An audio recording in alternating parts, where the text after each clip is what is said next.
What is up, enthusiasts? It is Cedar Flags here, and welcome back to another one of my videos. So I've came out with a couple videos talking about different amusement parks all across the spectrum that I've been to, and talk about where I could see some new additions.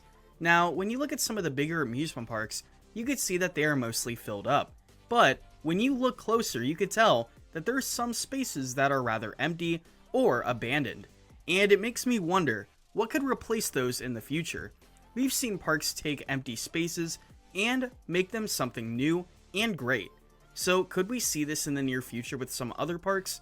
Well, I definitely think so. I've talked about Cedar Point and Kings Island, and to continue with the Cedar Fair trend, I want to talk about Carowinds. This is an absolutely phenomenal park that is in both North and South Carolina, with a great ride collection including Fury 325, Copperhead Strike, Intimidator, Afterburn, etc. This park has so much to offer, and I want to look at some of the empty spaces in the park and talk about what could be the replacements. This is Cedar Flags, and today we will be replacing Carowinds' empty spaces.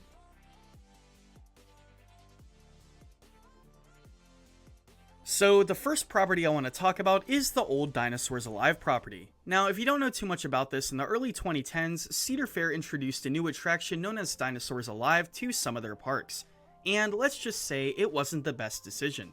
Now, as cool as it looked to see animatronic dinos, it did not go well with the general public. And with the lack of popularity and with all the space it took, it was a good decision to eventually remove all of these.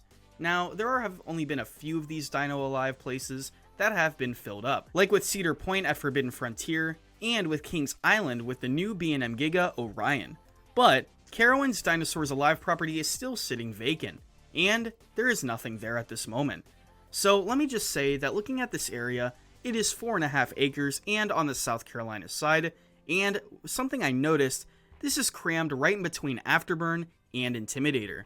So I really don't know if a major roller coaster would work in this plot. And it is right next to Camp Snoopy.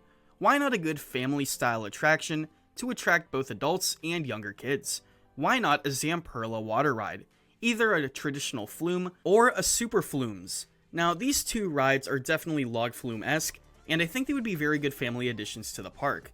And with the lack of water rides at the dry park at Carowinds, I think that this would be a perfect fit, especially in those very hot summer days in the Carolinas. And Carowinds, like I said, needs something in this area to cater to all ages.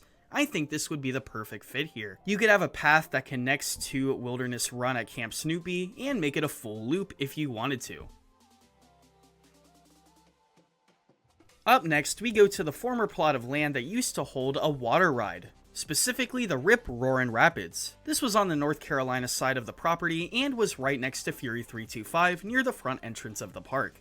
Now, this ride was pretty spacious and has a huge abundance of trees. Now, I could see a few things happening in this plot of land. We have heard that the Rip Roarin' Rapids attraction is going to be retired.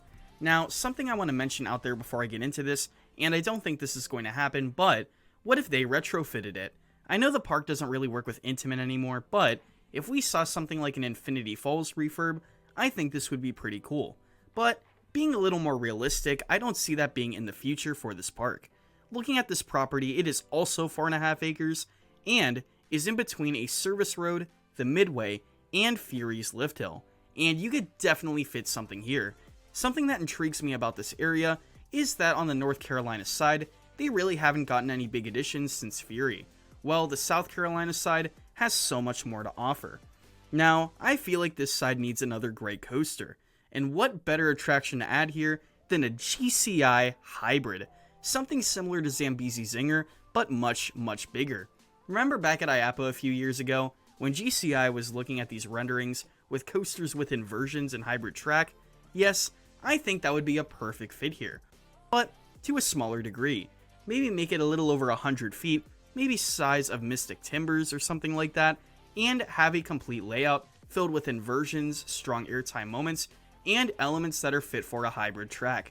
Have a mix of wood and Titan track like Zambezi, and it would have a great environment through the trees. And let me say, in a packed park like this, you definitely need a ride that gets away into the forest, and I think that this would be a perfect addition. Have it themed to the forest, and have a whole retrofit on the area.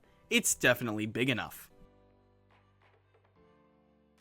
Finally, I want to talk about a property that many of you have probably not thought about. Now, this is in the North Carolina side as well, but is in a, well, let's say hidden area. This is the area surrounding Hurler. Now, there is a drop right here, but looking behind Hurler, there are a few acres of usable space.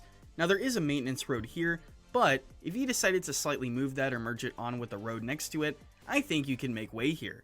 And dare I say that in the next 10 to 15 years, this area will have something different. Now, Hurler is liked by the general public, and it could be removed, but at the same time, it couldn't.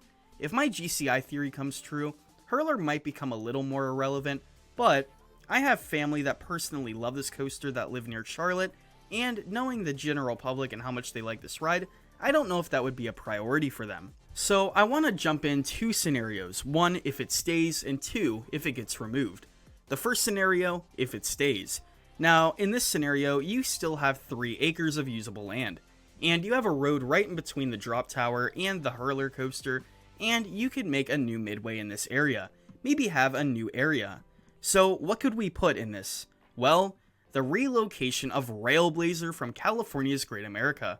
We all know that this park is shutting down, and I think this would be a very cheap, relocated coaster that they could market as something new.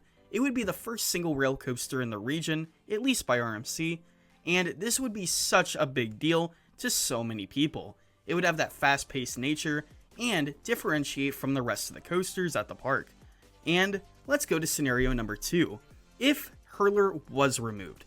Now, this is assuming they build that GCI I was talking about earlier, so what could we do in this area? Well, look at the last 2 new additions to Carowinds. In fact, the last 3. They were all new areas. Aeronautica Landing with 2023, Blue Ridge Junction in 2019, and the County Fair in 2017. What if they continue this and make a whole new area back here? Add the relocation of Railblazer, and then add a few more flat rides. Maybe something incredible like Tundra Twister at Canada's Wonderland. You could have a Carolina wilderness theme, maybe something themed to the Smoky Mountains, I'm not sure. But what I do know is if they built this, this would be an incredible area in a side of the park that hasn't been treated in a few years. Heck, a few decades. Now, before I end the video, I want to talk about another empty spot that is in the resort.